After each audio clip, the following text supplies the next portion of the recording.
नमस्कार, मैं हूं इंजीनियर शुभम माथुर और स्वागत करता हूं आपका अपने YouTube चैनल पे।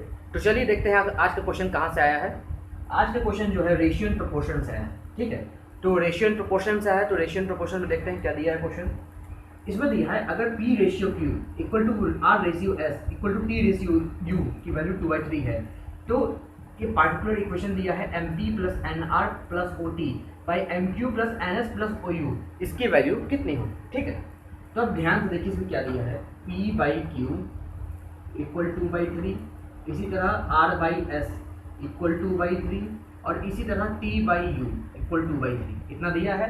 कोई दिक्कत कोई शक? ठीक है, अब क्या करते हैं, इस P की वैल्यू हम ले लेते हैं यहाँ से।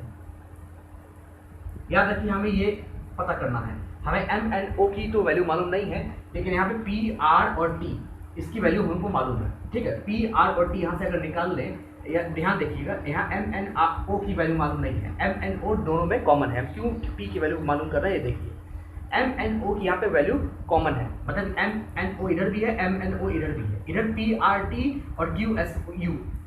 अब यहाँ से देखिए ये P ये R ये T ये Q ये S ये U, अगर हम इन दोनों में से किसी एक की यहाँ से P R T की वैल्यू या Q S U की वैल्यू मालूम कर लें, तो वो किसके टर्म में आ जाएगी। अगर P R T की वैल्यू मालूम करें तो Q के टर्म में आ जाएगी, जैसे P equal to 2/3 into Q, इसी तरह R इक्वल 2/3 इंटू S, इसी तरह T इक्वल 2/3 इंटू U। ठीक है, अब अगर P R और T की वैल्यू यहाँ पे रखते हैं तो Q S U के फॉर्म में जो वैल्यू आएगा, आप यहाँ देखेंगे ये दोनों कट जाएगा। ध्यान से देखिएगा, इसकी वैल्यू हम यहाँ पे पुट करके देखते हैं क्या आएगा। देखिए P की जगह क्या लिखेंगे 2/3Q,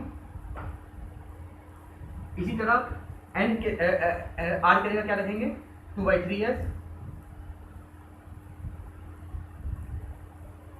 इसी तरह आप T की जगह क्या लिखेंगे 2/3U,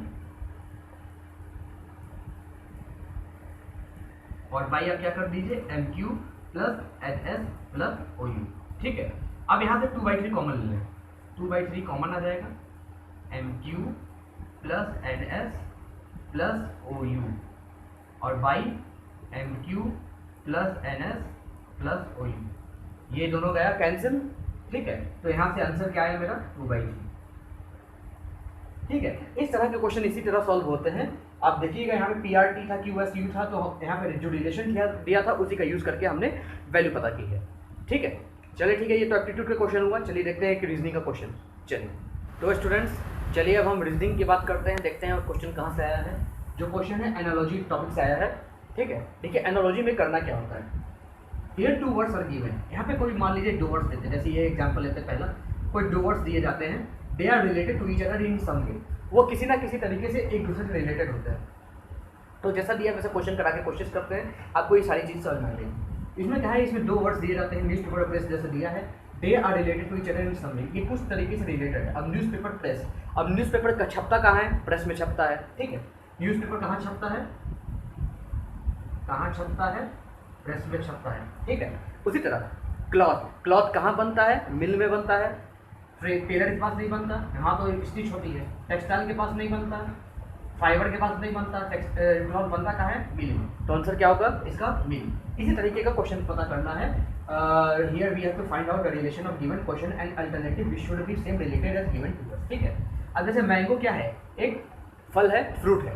इसी तरह पोटैटो क्या है, रूट है, फ्रूट है, स्टेम है, फ्लावर है। अब एक एक करके देखते हैं। फ्लावर तो नहीं है, आलू कभी फ्लावर के रूप में तो नहीं उगता, स्टेम नहीं हो सकता क्योंकि आलू तो जमीन के अंदर से निकलता है, फ्रूट हो नहीं सकता, आलू फल है नहीं, तो बचा क्या रूट, और रूट हो सकता है क्योंकि भाई आलू जमीन के अंदर से निकलता है और वही रूट भी होता है मेरा। ठीक है, इसी तरह तीसरे की बात करते हैं। फूड जो है, खाना, स्टोमक को फिल करता है, स्टोमक में डाला जाता है, स्टोमक को फिल करता है। इसी तरह मेरा फ्यूल, ईंधन, ईंधन कहाँ डाला जाता है, किसको फिल करता है, इंजन को फिल करता है। ऑटोमोबाइल को तो नहीं करता, ट्रक को नहीं करता, प्लेन को नहीं करता, लेकिन बेसिक क्या है, इंजन में जाता है। जैसे खाना है शरीर में नहीं जाता है, पेट में जाता है, इसी तरह मेरा ईंधन जो है वह कहाँ जाता है, इंजन में जाता है। ठीक है, तो आंसर इसका सी होगा। अब देखिए डॉग, डॉग के काटने से क्या कौन सी बीमारी होती है, रेबीज। डॉग के काटने से बीमारी होती है रेबीज। और मॉस्किटो के काटने से क्या होता है, प्लेग तो नहीं होता, डेथ। जरूरी नहीं कि मॉस्किटो के काटने से डेथ हो जाए।